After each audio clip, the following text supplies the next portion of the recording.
তারপর উনি ওই দিনে ঘোষণা দিলেন, যান এই অবহেলিত শিক্ষকদেরকে স্কুল কলেজ সহ মৌলানা মান্নানের নেতৃত্বে 1977 সালে আপনারা 17 মাসের এরিয়া সহ এই কালো অমাবস্যা ছিল 72 থেকে 75 শেখ মুজিবের সময়ে আমাদের 1 টাকাও দেয় নাই, সেই এরিয়া সহ 17 মাসের এরিয়া 1977 সালে আমাদের মরহুম নেতা মৌলানা আব্দুল মান্নান সাহেব আপনাদেরকে দিয়েছিল। আপনারা জানেন না, নতুন মানুষ।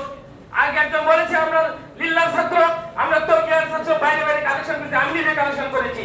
সব ভালো করে বুঝাতে পেরেছেন আমাদের যোগ্য নেতৃত্ব জনাব হযরত মৌলানা আব্দুল মান্নান রহমাতুল্লাহ আলাইহি বলতে পেরেছেন, সহিংসের সামনে কথাটা বলছেন।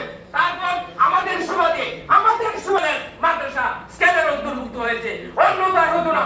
এখন তারা অস্বীকার করতে পারে, কিন্তু মৌলানা মান্নানের নেতৃত্বে শহীদ প্রেসিডেন্ট জিয়াউর রহমানের আমলে সেই স্কেল আমরা পেয়েছি, সেটা হলো 50%।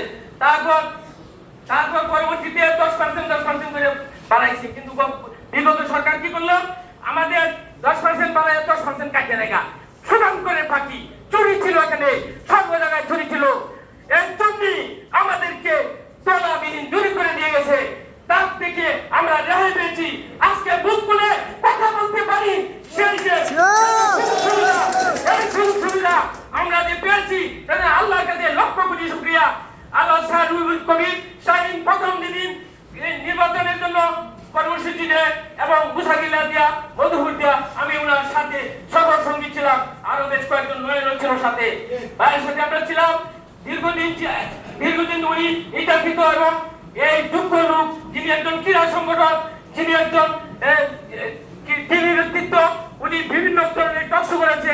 এই টকশো মানে একবারে একটা আলিফও বাদ যায় নাই, এত সুন্দর করে উনি আমাদের জ্ঞান গর্ব টকশো করেছেন। আমি শাহিন ভাইকে বলি ছোট করবো না, অনেক মাদ্রাসা উনি এমপিভুক্ত করেছেন। এখানে সামনে আছে জাকিয়া কাবুরিয়া মাদ্রাসা, হ্যাঁ উনি এমপিভুক্ত। উনি আমাকে জানতে চাইলেন, ভাই জানতে চাইলেন যে আরো কি এমপিভুক্ত হয়েছে। আমি মাত্র একটা মাদ্রাসা করে আপনি সহকার করে এই 15 বছরে একটা মাদ্রাসা এমপিভুক্ত হয়েছে, আর হয় নাই। উনি দুঃখ করে বলছেন, এই যদি অবস্থা হয়, এই যদি আমার মাদ্রাসা শিক্ষকরা অবহেলিত থাকে, আমরা রাস্তায় কথা বলতে পারি না, আমাদের সাংবাদিকরা করতো। এই মুন্সি তৃতীয় শ্রেণী না